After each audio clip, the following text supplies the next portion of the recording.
Eh bien, bonjour tout le monde, c'est la critique du samedi et aujourd'hui on va parler du film Saw 6, pardon, qui a nettement remonté mon estime de la saga après une telle bouse qu'était Saw 5. Donc Saw 6 est un film d'horreur sorti en 2009, réalisé par Kevin Grotert et écrit par Marcus Dunstan et Patrick Melton. Comme je l'ai dit, ils ont donné le rôle de la réalisation à Kevin Grotert, à qui il s'agit de son premier film en tant que réalisateur.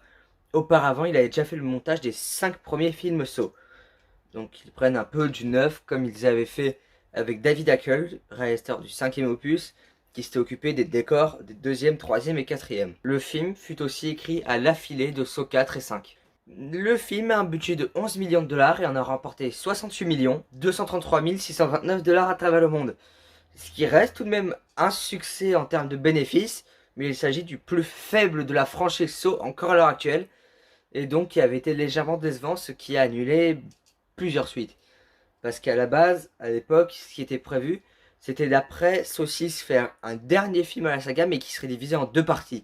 Ce qui ferait Saw 7 et 8. Sauf que face à le semi-échec du film, ils décidèrent de finalement regrouper toutes les idées et le scénario qui avaient été écrits pour Saw 7 et 8 et mélanger tout ça en un seul film pour donner le film Saw 3D chapitre final, que je préfère clairement appeler Saw 7 parce qu'il n'est plus disponible en 3D et ça n'est plus le chapitre final de la saga. À la base, dans le film, le docteur Lawrence Gordon devait revenir, toujours joué par Cary Elwes, mais il ne fut pas disponible pour le tournage. Alors son personnage fut implémenté dans le septième opus. Dans le film, il aurait dû avoir un rôle complètement différent que dans Saw 7. Il y a un truc plutôt marrant qui est cette fois-ci exclusif à la France. Il s'agit du jeu de mots saucisse, dont j'ai rigolé au début de la vidéo parce que je ne peux pas m'en empêcher. Eh bien, dans les pubs pour le DVD français, ils décidèrent, pour éviter le jeu de mots et la blague, de renommer le film en Saw chapitre 6, quand la voix off en parlait dans la pub. Voilà comment cacher un jeu de mots, mais ça reste toujours marrant quand même.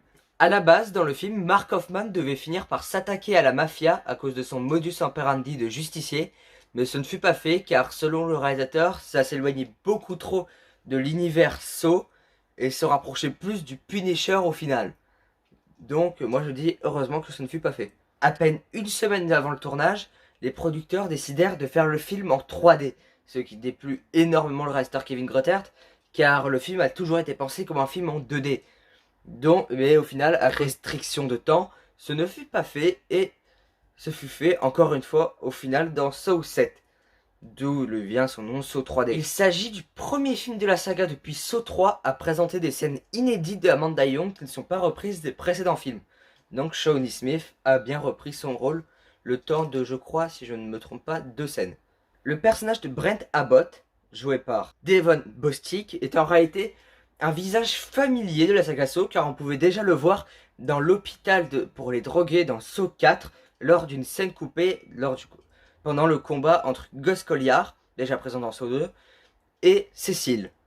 L'acteur dit lui-même qu'il était content que cette scène fût coupée au montage, car ça lui permettra d'avoir un autre rôle beaucoup plus important à peine 2 films plus tard dans la saga Saw.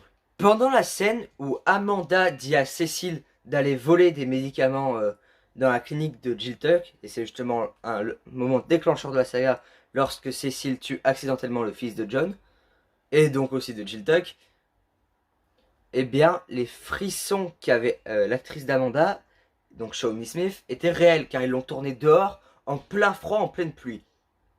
Donc, elle était en train de se les geler, quoi. Allez, je n'ai plus d'anecdotes sur le film, donc passons maintenant à ma critique du film. Alors, le film est très surprenant. Quand on passe des 4 premiers films Saw qui sont excellents, du cinquième qui était nul, et à ce sixième opus qui était vraiment très bon, eh bien ça fait vraiment bizarre. Les acteurs sont franchement pour la plupart plutôt bons. Rutter nous a offert une super réalisation, et ce qui est encore plus étonnant quand on sait que c'est son premier film en tant que réalisateur, sachant prendre tout ce qui avait été bien dans les précédents films et en y rajoutant une patte personnelle. Ce qui fait que la réalisation de ce film est donc très bonne. Le scénario est très bon, même intéressant, avec de très bons enjeux, dont une révélation finale qui, comme la saga Saw nous avait habitués, est très bonne. Donc, comme je l'ai à peu près dit plus tôt, le scénario est bien mieux que Saw 5. Parce que Saw 5, c'est Saw 5, il y a plusieurs choses qui sont pour moi irrattrapables. Malgré que, comme je l'avais dit pour le précédent film, les enquêtes et l'histoire sur Hoffman et Strahm étaient, je trouve, très intéressantes. Donc voilà, l'histoire est vraiment très intéressante, avec de très bons enjeux, de très bons twists. Comme je l'ai dit, principalement le twist final, qui me fout clairement des frissons. Et la musique de ce twist final, Zep Six, elle, je n'en suis pas très fan. Je la trouve inférieure à plusieurs des musiques qui avaient été faites avant. Je la trouve meilleure que Hello Eric. Là-dessus, je ne peux rien dire, elle est bien meilleure. Mais en dessous de la plupart, car je trouve qu'elle donne un aspect un peu héroïque par moment. Ce que je n'aime pas vraiment. Je préfère clairement mon Hello Zep basique. Le film a un problème, mais qui n'est pas vraiment de sa faute. C'est à cause du précédent Saw 5. Car dans Saw 5, ils ont tué Strahm. Et Strahm aurait été vraiment un bon point pour ce film, ce qui gâche pour moi un peu la partie enquête qui n'est pas vraiment présente dans ce film-là par rapport à certains anciens. Ce qui est vachement dommage, je trouve personnellement, parce qu'on a perdu notre Strahm. Donc j'attribue finalement au film une note de 7 sur 10, ce qui est vraiment très bon, car les personnages sont intéressants, l'histoire en général est intéressante, en savoir plus sur les origines de John Kramer, et même si c'est de petits détails, ça fait toujours plaisir. Revoir le personnage d'Amanda aussi, ça fait plaisir. La réalisation est très bonne, les musiques sont en général plutôt bonnes, parce qu'en général les musiques de Saw sont plutôt bonnes, malgré qu'elles ne sont pas toujours méga présentes, celles qui sont les plus remarquables sont les musiques des twists finales, et comme je l'ai dit, Zep Six m'a plutôt déçu sur ce coup-là, comme en termes de musique. Mais ça n'empêche que le twist final reste toujours bon. Et ça, c'est un point que j'attribue à presque tous les sauts. Je dirais même mieux à tous les sauts, parce qu'ils ont... Parce que même les pires films de la saga, comme Saw 5 et Jigsaw, ont quand même un bon point, c'est que leur twist final est plutôt bon. Malgré que, comme par hasard, ce sont les deux twists les moins bons, et ce sont les deux seuls à ne pas comprendre la phrase « la partie est finie ». Bon bah voilà, c'est la fin de cette vidéo, j'espère qu'elle vous a plu. Si oui, n'hésitez pas à mettre un like, à vous abonner à la partie, à activer la cloche.